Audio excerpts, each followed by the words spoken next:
Neste setembro amarelo, mês marcado por campanhas de prevenção ao suicídio, vamos conversar sobre este assunto que ainda é tabu. O número de suicídios no Brasil dobrou nos últimos 20 anos. É preciso falar sobre isso. Recebemos a psicóloga, pós-doutora e suicidologista Karina Okajima Fukumitsu e o médico psiquiatra Pedro Pan, pesquisador do Instituto Ame Sua Mente e professor da Universidade Federal de São Paulo. Obrigada pela presença aqui com a gente hoje. Obrigado pelo convite. Começar, então, trazendo esses números que chamam muito a atenção. Nos últimos 20 anos, os suicídios subiram de 7 mil para 14 mil. Mais de uma morte a cada hora, sem contar os casos que não foram notificados. O que explica esse número tão alto? Primeira questão é entender que suicídio é um fenômeno bastante complexo. E como você bem colocou, existe um problema da baixa notificação. É possível que esses números ainda sejam mais alarmantes. Esse aumento aconteceu e ele não foi notado em todos os lugares do mundo. Ele aconteceu principalmente nas Américas. Então, nós temos que ter essa percepção de que nós estamos em risco para continuar, principalmente depois da pandemia, com essa tendência de aumento. Por ser um fenômeno muito complexo, nós sabemos que muitas coisas vão influenciar, mas alguns fatores de risco são bastante importantes, como, por exemplo, uma doença mental prévia, algum problema de saúde mental, assim como questões sociais, financeiras. Então, se a gente pega tudo isso, já vinha aumentando e pensa agora em todo o impacto que, por exemplo, uma situação como a pandemia trouxe para a nossa sociedade, tanto do ponto de vista da saúde quanto do ponto de vista econômico, é bastante importante estarmos atentos. Doutor Pedro colocou aí que em outros países, né, então estamos indo, esse número vem até reduzindo, sabemos disso, quer dizer, estamos indo na contramão comparado a outros países. Estamos falhando em algum ponto? Falhando não, mas o que a gente precisa fazer e pensar é o que o doutor Pedro acabou de trazer. Houve um agravamento na saúde existencial. Então, todas as vezes que a gente se depara com crises, e crise é a percepção das limitações que a gente tem. Sendo assim, a gente precisa entender essa multifatorialidade que acontece nessas crises, né?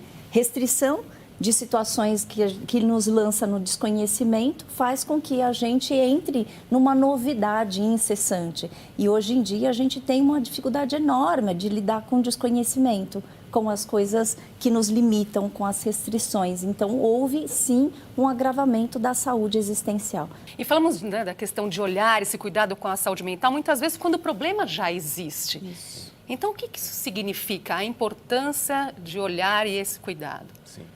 Essa é a base, se a gente for pensar, talvez mais efetiva para um cuidado de saúde mental amplo, para diminuir desfechos, né, tão trágicos quanto o suicídio, por exemplo. Né?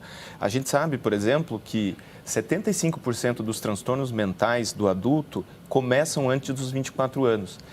E se a gente leva esse número para a adolescência, 50% começam com alguns sintomas já antes dos 14 anos. Então, quando a gente pensa em tratamento, nós temos que pensar em tratamento precoce. E a abordagem, identificação precoce, leva o nosso olhar para a infância e adolescência. E isso é importante que você está trazendo, né? Porque quanto mais a gente tiver uma atenção direcionada para as questões da saúde mental, direcionado para as questões, inclusive, daquilo que se torna fator de proteção, né? Quando a gente se volta fazendo uma prevenção ao suicídio, olhando para os fatores de proteção, trazendo aquilo que é mais significativo para um ser humano, né? É aí que a gente começa a fazer o nosso trabalho, inclusive, para pensar nessas questões de prevenção, que não significa previsão nem evitação das mortes por suicídio. O que significa é um olhar atento para que a gente possa ter uma certa melhoria nesse campo aí da saúde mental, né, doutor? Agora, essa imagem que a gente vendemos até para fora, né, de que o Brasil é um país feliz, ou ainda de que precisamos estar felizes o tempo todo, isso atrapalha a enfrentar o problema? Sim, sem dúvida. E essa é uma ideia que vem sendo quebrada a partir das últimas pesquisas internacionais, né? A gente sabe que o Brasil vai liderando, infelizmente, esse ranking para ansiedade, depressão, inclusive com algumas regiões dentro do país com taxas de suicídio muito semelhantes às maiores do mundo, né?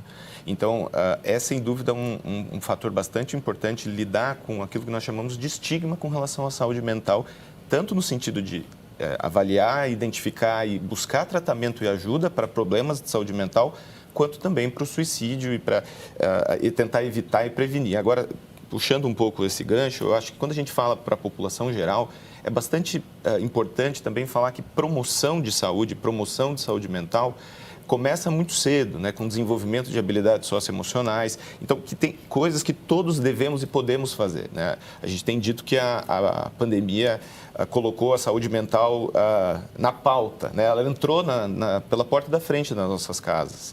Então, o que é muito bom, né? O que é bom porque promove também essa discussão, essa atenção e desenvolvimento de medidas de proteção, que são habilidades que, se a gente pensar, a gente tem que desenvolver, poder falar dos nossos sentimentos, das nossas emoções, né? E o trabalho socioemocional é importantíssimo nesse sentido. Sim. Então, a gente vê em escolas, em instituições, até na nossa própria família, a gente tem uma abertura e recebeu um convite, principalmente durante a pandemia, para a gente falar sobre esses assuntos que são importantíssimos. Isso me deu um gancho bom para chamar aqui, falando de escola, não é? Como a escola pode ajudar? A melhor saída é falar sobre o assunto? Conversamos com Irma Acamini, diretora do Centro Educacional Pioneiro, que fica em São Paulo e criou uma ação preventiva. Podemos exemplificar ações como as rodas de conversa, que discutem assuntos como o preconceito, a intolerância, o racismo, o bullying, o cyberbullying. Uma outra frente que é também muito potente é a equipe de ajuda. Ela é formada por jovens do Fundamental 2 e Ensino Médio, eleitos pelos próprios colegas, que oferecem acolhimento àqueles que possam precisar de ajuda frente a um sofrimento. Nessa caminhada, contamos também com a ajuda de profissionais da área de saúde, que foram essenciais para promovermos uma sensibilização com todos os nossos colaboradores, estudantes e famílias, enfim, toda a comunidade escolar. Muito interessante essa ação que ela contou para a gente. E, mais uma vez, a importância de falar sobre o assunto e também dentro das escolas, Karina, de que forma? Perfeito, porque aí a gente começa a trazer a psicoeducação emocional em todos os lugares. Quer dizer, se o sofrimento existencial faz parte de um ser humano, em todas as áreas, em todos os lugares, são importantes a gente abordar, inclusive, é muito importante a gente abordar esses assuntos. Então, quando a Irma traz essas ações, né, é realmente para trazer um pouquinho esse escopo do sofrimento humano, que muitas vezes a gente deixava para alguns lugares específicos. E agora a gente vai precisar fazer essa integração e articulação. Esse foco, essa identificação, a gente entende, a escola tem um papel Quais fundamental. São os principais sintomas? Os principais são depressão, ansiedade, e aí o uso de substâncias é algo que se configura também, inclusive, como um fator de risco para o uso para comportamentos autolesivos de suicídio. E aí, menos comum, você tem, por exemplo, já começando alguns quadros mais de transtornos mentais mais graves, né?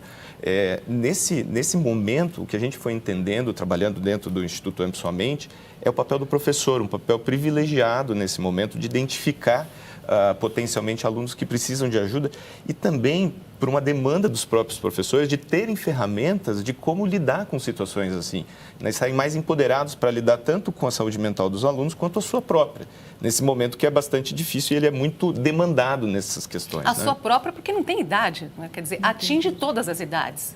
Infelizmente atinge, né? Então, o que o doutor está falando, eu acho que é importante dessa possibilidade da gente fazer uma investigação precoce, inclusive, a respeito de como é que está, né, essa saúde existencial. Eu costumo falar que as pessoas são educadores, aqueles que educam as próprias dores, e nós nos tornamos educadores porque cabe a nós gerenciar algumas crises existenciais, e crise acontece quando a gente percebe a situação difícil. A gente, às vezes, você vai falar do assunto, da ideia, né? No caso do suicídio, às vezes também no caso da educação sexual, a gente ouve essa preocupação dos pais, falar sobre o assunto da ideia, e não é isso, não é? Completamente não, né? É que a gente precisa falar assim, a ideia já existe no ser humano. O que a gente precisa criar é espaços para a gente conversar sobre as ideias e as percepções distorcidas a respeito do sofrimento humano. É criar espaço para escuta? Totalmente. E de fala também, né? Eu tenho uma pergunta, um questionamento que eu faço assim, por que se calar se o falar é tão importante? Doutor Pedro, você colocou agora há pouco, citou a depressão como um estigma. Eu queria que você abordasse um pouquinho, mas ainda é um estigma também falar em depressão, e a relação disso, no caso mais grave, né, que é o próprio suicídio. Então, a depressão, por exemplo, é um dos transtornos mentais, um dos quadros que está mais associado com tentativas e também ao próprio suicídio. Então, a gente sabe, por exemplo, que identificar tratar, buscar ajuda é fundamental para prevenir desfechos tão negativos. O fato é que, infelizmente, ainda tem muito preconceito dentro da sociedade, e é um preconceito que acontece em vários sentidos, né? Dentro do trabalho, dentro da própria família, e eventualmente existe, inclusive, algo que é um autoestigma. Quer dizer, a pessoa não fala por uma percepção que ela vai ser julgada ou um julgamento dela mesma. Então, quando a gente faz esse tipo de iniciativa, quando a gente está aqui falar sobre suicídio ainda é um tabu, mas a gente deve enfrentar esse tabu. Um dos motivos é esse, para que as pessoas possam se autorizar a conseguir também ter mais ação e falar dos seus próprios sentimentos, inclusive daqueles que são mais negativos. Na verdade, eu acredito que o silenciamento é o pior dano para um ser humano. Né? O silenciamento, quando a gente fala, não vamos falar sobre isso porque a gente tem medo. E o medo, o oposto do medo é o controle. Então, aquele que não se sente controlando a situação vai expressar, por meio do medo, né, alguma sinalização de que a coisa, né, não está legal. Não falar não está certo. Então, podemos estar bem seguros que falar, perguntar, falar sobre esse tema, claro, de uma maneira responsável, está indicado e nós temos ciência que respalda isso. Nós devemos falar sobre suicídio, devemos abordar o tema. Por isso que chamamos de prevenção, então. Isso. Esse é o papel. Agora, vocês citaram muito a questão de que os sintomas, sinais, acontecem muito cedo. No caso das crianças, como abordar esse assunto? Trazendo, inclusive, né, a preocupação de uma mudança abrupta de comportamento. Quando a gente percebe no nosso filho ou na criança, é importante falar, olha, você mudou. Né? Você não está, o teu rendimento escolar está caindo, né? Eu estou te percebendo bastante irritado com certas situações, se isolando. Hoje em dia você tem medo de ir para a escola. Vamos conversar sobre isso e aí vale a pena a gente estar fazendo uma consulta com psiquiatra, com psicoterapeutas, buscando ajuda. Uma situação que tem chamado bastante atenção de pais, professores, nos jovens, são jovens que cometem autolesão. Isso é um sinal, doutor Pedro? Sim, esse é um sinal. Infelizmente, esse é um comportamento que tem se tornado muito mais comum. Então, você tem dados, por exemplo, do Reino Unido, né? Isso pré-pandemia, em 10 anos você tem um pulo de 6% para quase 20% das meninas de idade de 16 a 25 anos já em algum momento tiveram algum ato autolesivo. Então, é fator de risco, sim, para repetição desses atos. E o que é tentar? Uma tentativa de se machucar, de se cortar? É alguma forma de se colocar fisicamente alguma dor, algum sofrimento, né? Geralmente ele tem a ver, esse tipo de comportamento pode ter a ver com algum sofrimento interno. O comportamento em si é comum, mas deve chamar a atenção. É um fator de risco para que esse comportamento se perpetue ou continue, e essa continuidade está associada ao maior risco de suicídio. Karina faz esse trabalho de prevenção dentro das escolas há muito tempo. Isso tem chamado a atenção também? Tem chamado, sim, infelizmente também. Mas eu costumo entender que a autolesão é uma prisão que eclode na pele. É como se fosse uma tatuagem da dor e que existe um ato de comunicação. Normalmente eu entendo os processos autodestrutivos como ato de comunicação de dores sentidas e não consentidas. Então, quando o Dr. Pedro traz essa ideia de um sofrimento e que quer ser aliviado, não é nem incomum a gente ouvir. É preferível a dor física à dor emocional. Sim. Então, você vê o despreparo que a gente tem, infelizmente, em relação às questões socioemocionais. Na abordagem de situações assim, há de se ter bastante cuidado. Né? Nunca partir de uma premissa que não seja acolhedora. Então, você precisa entender, evitar um julgamento. Né? E muitas vezes entender, inclusive, se essa situação, esse comportamento que chega até nós, seja como educadores, familiares, pessoas, de fato não tem relação com uma própria tentativa mesmo de suicídio. Fazer uma pausinha aqui nessa conversa, a gente volta já.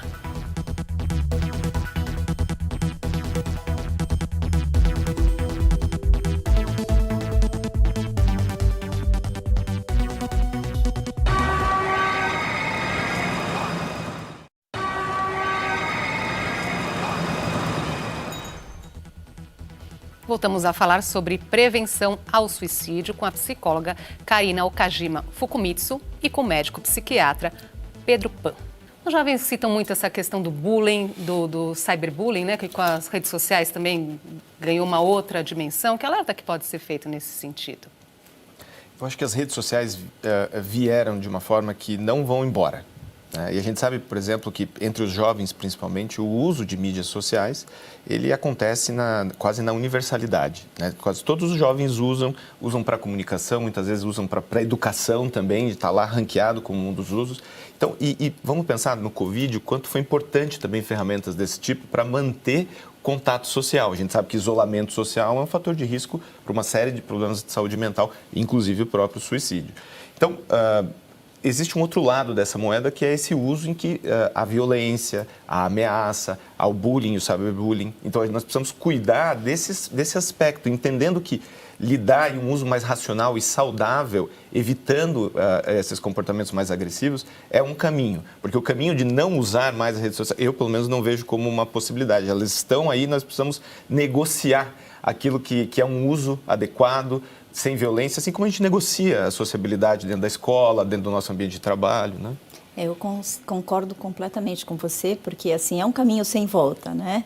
Acho que não dá para a gente tirar agora o celular, né? Não dá para a gente falar evitar o uso da rede social, mas o que você está trazendo, né? O quanto que é importante a gente valorizar e utilizar a nosso favor. Né, trazendo, inclusive, um fortalecimento para que as pessoas também se sintam, né, empoderadas para conseguir se proteger no caso de ameaça e ataques. Quando a gente não consegue, a gente cai num grupo de vulnerabilidade, né, que traz um certo ferimento. O vulnerável é aquele que se sente ferido, atacado, desprotegido. Essa preocupação com o suicídio chegou até as artes. A banda Maneva, que tem mais de 350 milhões de execuções nos aplicativos de música, aproveitou o sucesso para se engajar na campanha Setembro Amarelo com a música Respostas. O vocalista Thales de Poli falou com a gente. Salve, salve, galera do programa Opinião. Salve, salve, TV Cultura. Passando aqui para falar um pouco de Respostas. E essa canção foi um momento que eu estava me sentindo pressionado, eu estava me sentindo acuado, eu estava me sentindo ansioso. E ela veio como um remédio, ela veio como um bálsamo. Não gaste tempo com tantos problemas. E nessa vida tudo vai passar. A gente é sol e poeira de estrela. Eu não me estresso, o universo sempre põe tudo no seu lugar. E exatamente é isso que eu precisava ouvir, né? Que a vida ela não é uma corrida, né? A vida ela é para ser vivida, ela é uma jornada e às vezes as pessoas que não entendem isso acabam até agravando um pouco mais a situação, levando até atos extremos aí de tirar a própria vida, né? A gente sabe o quanto que é perigoso, o quanto que é complicado a gente ter problemas, não compartilhá-los, não procurar ajuda profissional, né? E a gente tem que aproveitar essa jornada, aproveitar esse momento, entender que o sonho é justamente esse corre que a gente está fazendo, saca? É essa parada que a gente vive para chegar no ponto que a gente deseja. E se não chegar também, tá tudo bem. O importante é que a gente dê o nosso melhor. Gosto de saber que não sei tudo. E o que seria desse mundo se eu tivesse as respostas? O dia que nasceu pode ser tu. Tudo que você tem nesse mundo, vai atrás do que gosta.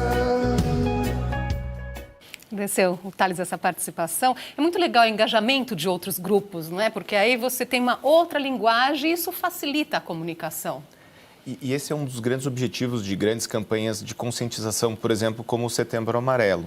Então, são iniciativas que promovem, né, espaços para se falar de uma outra maneira que não até essa nossa maneira mais profissional sobre o tema. E elas têm, sim, o potencial de atingir muito mais, né, principalmente quando a gente fala dos jovens. Então, houve mobilizações como, por exemplo, a entrada com faixa sobre Setembro Amarelo em jogos, em grandes jogos do campeonato, né? Então, a gente precisa acessar de maneiras diferentes para além desse nosso papo de especialista. E ampliar as maneiras de comunicação, né? É lindíssima essa fala do Thales. Eu tenho uma frase que eu falo, que a vida é arte que leva tempo. Então, quando a gente utiliza da arte, inclusive para se manifestar, para se comunicar e comunicar sobre essa busca de respostas incessante, né? O suicídio é a configuração de uma falta de respostas, né, para sentidos de vida. Queria falar com vocês um pouquinho sobre no cuidado depois do acontecimento, porque com as pessoas que ficam, que muitas vezes se cobram, ficam aí buscando o culpado, o que vale a pena colocar aqui sobre isso? A gente sabe que para cada suicídio que acontece, um grande número de pessoas, que vai de 60 até, dependendo do estudo, mais de 140 pessoas são impactadas diretamente por aquela morte. Então, nós precisamos, e essas pessoas estão em risco para um luto mais complicado e, inclusive, próprios comportamentos autolesivos, né? Então, é uma área de atuação bastante importante, né? Precisamos olhar para essas pessoas. Precisamos olhar e dar atenção para esse caminho da pós-venção, que é o luto por suicídio. Eu costumo perguntar quem mata quem quando o suicídio acontece. Porque uma pessoa não pediu para viver o suicídio da pessoa amada. E aí, então, a gente fica esfacelado. Então, realmente, dos caminhos da prevenção, que é a pós-venção, faz parte, inclusive, da nossa abordagem e necessita de atenção, inclusive, para os enlutados por suicídio. As pessoas que perceberem, familiares, amigos, professores, algum sinal, como buscar ajuda? Então, esse é um ponto muito importante, né? O primeiro passo, de fato, de oferecer esse acolhimento e uma postura de não julgar é muito importante. Dentro já desse contexto familiar ou qualquer outro contexto que a gente esteja falando, estamos falando de trabalho, escola, mesmo nas redes sociais, né? Então, é essa postura de acolher. Há vários serviços e a possibilidade de encaminhamento. Quando se tem uma ideação, um pensamento de morte já com um planejamento estruturado, a gente tem que tomar um cuidado e entender isso talvez como uma urgência mesmo. Que isso precisa ser avaliado por um profissional capacitado e muitas vezes uma conduta precisa ser tomada. E buscar, por exemplo, serviços que estão disponíveis para a população geral, como, por exemplo, desde o CVV até as próprias entidades, como a Associação Brasileira de Psiquiatria, o nosso site do Instituto Ame Sua Mente, tem canais em que você consegue ir procurando aquela ajuda mais adequada para você dentro da sua própria região, que está estabelecida dentro da nossa rede de saúde. Agora, não há dúvidas, há situações que são urgências e o caminho muitas vezes é um caminho de urgência, né? Principalmente quando se tem uma intencionalidade ou tentativas prévias muito claras, essa situação ela deve ser respeitada. Devemos levar toda a ameaça a sério também, não é? Sim. Uma palavrinha final.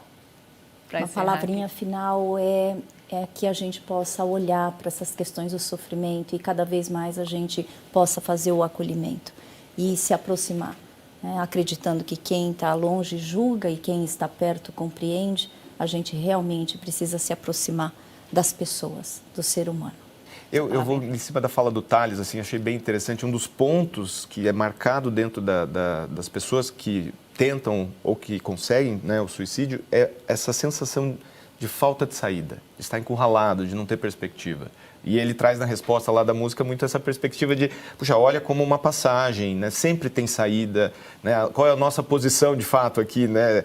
Então, essa é uma lógica, uma perspectiva que eu acho que carrega uma mensagem importante, né? Não cabe essa rigidez, a gente tem que poder se olhar de uma maneira com mais autocompaixão. Ele colocou lá, fiz tudo o que podia, né? Quer dizer, as falhas, os erros também fazem parte da vida, né? Com menos rigidez e mais autocompaixão. Muito bem.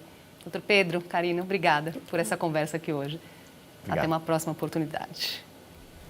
A opinião fica por aqui. Acompanhe nosso podcast e nosso canal no YouTube. Obrigada pela sua companhia. Até a próxima.